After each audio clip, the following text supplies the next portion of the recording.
governance, yaitu suatu sistem yang dirancang untuk mengarahkan pengelolaan perusahaan. Untuk lebih jelasnya lagi mengetahui tata kelola perusahaan, di video kali ini saya akan membahas mengenai tata kelola perusahaan pada materi semester 5 ini yang dibimbing oleh dosen pembimbing Ibu Mailani Purwanti SE, MSI.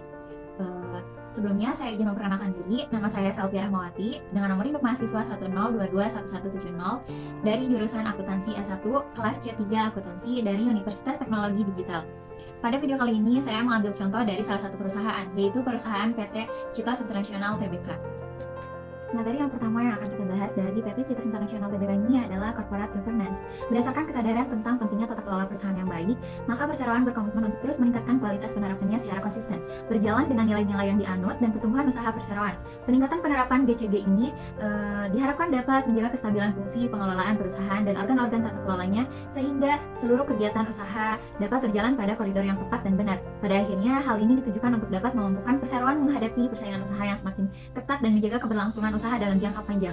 Kemudian ada dasar penerapan tata kelola perusahaan.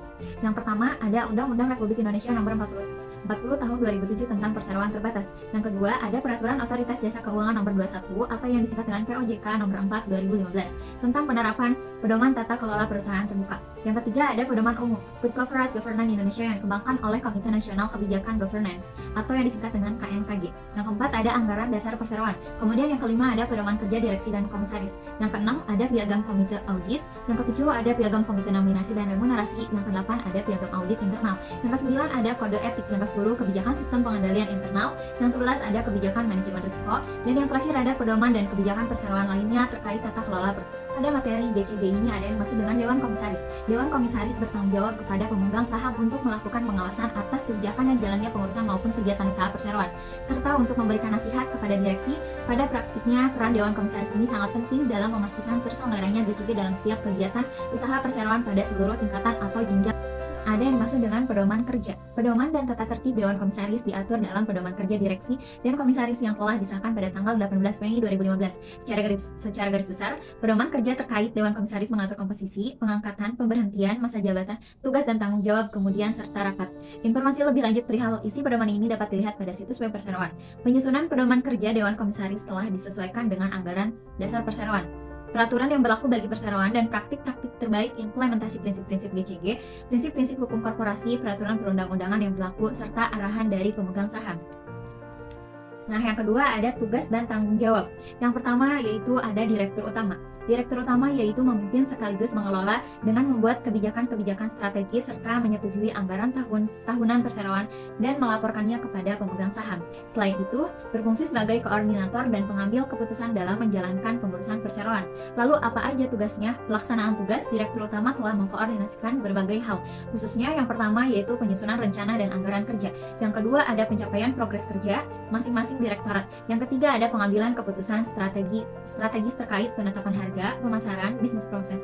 Kemudian yang keempat ada pelaksanaan sistem pengendalian internal dan manajemen risiko. Yang kelima ada pencapaian pelaksanaan.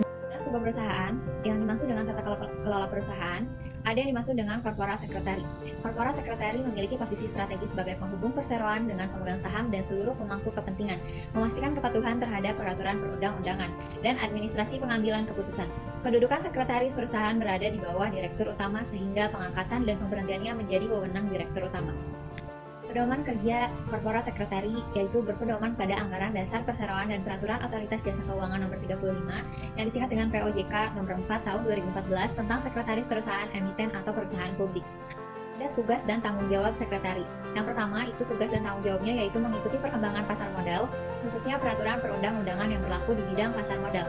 Kemudian ada pelaksanaan tugasnya yaitu perkembangan peraturan pasar modal terbaru yang perlu mendapatkan penyesuaian di perseroan terutama terkait pelaporan perusahaan.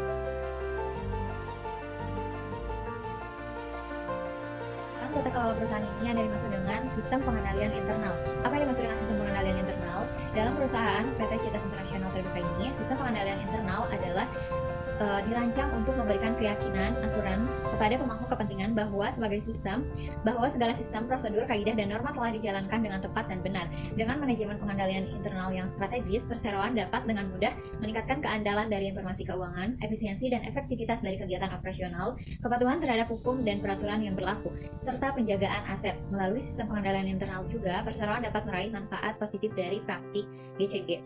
Lalu ada kerangka kerja pengendalian internal. Praktik sistem pengendalian internal di perseroan melibatkan internal audit atas perintah dari direktur utama. Adapun aktivitas pengendalian internal di perseroan disesuaikan dengan kerangka kerja yang dikeluarkan oleh Committee of Sponsoring Organization of the Tradeway Commission atau yang disingkat dengan KOSO. Pelaksanaan pengendalian internal mencakup pengendalian keuangan, operasional, dan kepatuhan terhadap peraturan perundang-undangan yang dilaksanakan dengan sebaik-baiknya. Pengendalian keuangan mencakup evaluasi terhadap laporan keuangan agar memberikan jaminan atas kebenaran informasi keuangan. Pengendalian operasional dilakukan dengan melaksanakan target usaha secara jelas dan terukur melalui penetapan rencana kerja dan anggaran perusahaan yang menjadi landasan pelaksanaan usaha.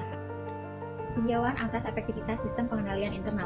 Sistem pengendalian internal perlu diuji secara menyeluruh dimulai dari penelaahan informasi sesuai dengan standar yang berlaku umum hingga pemberian rekomendasi perbaikan dan pemantauan tindak lanjutnya. Evaluasi sistem pengendalian internal ini dilaksanakan bersama oleh Dewan Komisaris dan Direksi bersama beserta Komite Audit dan Internal Audit. Untuk tahun 2019, hasil evaluasi penerapan sistem pengendalian internal menunjukkan progres yang positif dibandingkan dengan tahun sebelumnya. Hal tersebut didukung juga oleh analisa risiko dan penerapan antisipasi risiko.